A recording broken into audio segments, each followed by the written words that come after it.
माझी आज कुठलीही पत्रकार परिषद नाही.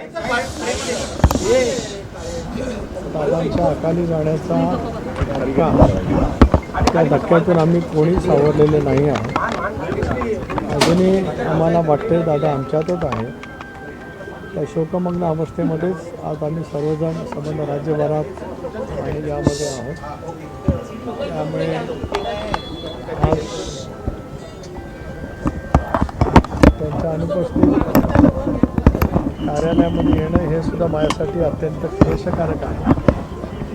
त्यांच्या कार्यालयामध्ये त्यांनी पक्षाचं संघटन उभं केलं, तिथे त्यांच्यासमोर नतमस्तक व्हावं याच विनम्र भावनेने मी या ठिकाणी आलो होतो. त्यापेक्षा मला या काही बोलायचं नाही. साहेब, सगळ्यात जास्त की तुम्ही मुख्यमंत्र्यांची भेट घेतली याच्यावरून खूप वेगवेगळी चर्चा सुरू आहे. नेमकी ही भेट कशासाठी होती, काय कारण? आज भेट जरूर झाली. नेत्रनयनी आणि परिवार धार्मिक विधीमध्ये आहे. धार्मिक विधी झाल्यानंतर सर्व परिवाराची सुद्धा चर्चा करू आणि मग त्या संदर्भातलं जे काही चर्चा आहे ते आम्ही करू. जनतेच्या मनातलं, आमच्या आमदारांच्या मनातलं, बहिणींच्यासोबत बोलणं, परिवाराशी बोलणं हे आमच्या सर्वांच्या दृष्टीकोनातून अत्यंत महत्त्वाचं आहे, संवेदनाशील आहे.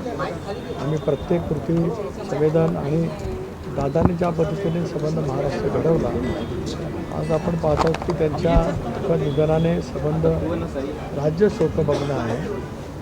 2 दिवस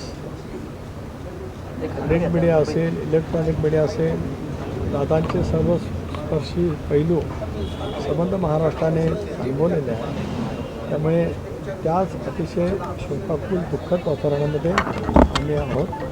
बाकीचा जो विषय असेल त्या विषयाच्या बाबतीमध्ये कुठली चर्चा नाही. मुख्यमंत्र्यांची भेटकुटी झाली आणि मुख्यमंत्री महोदय अंत्यसंस्काराला आले होते.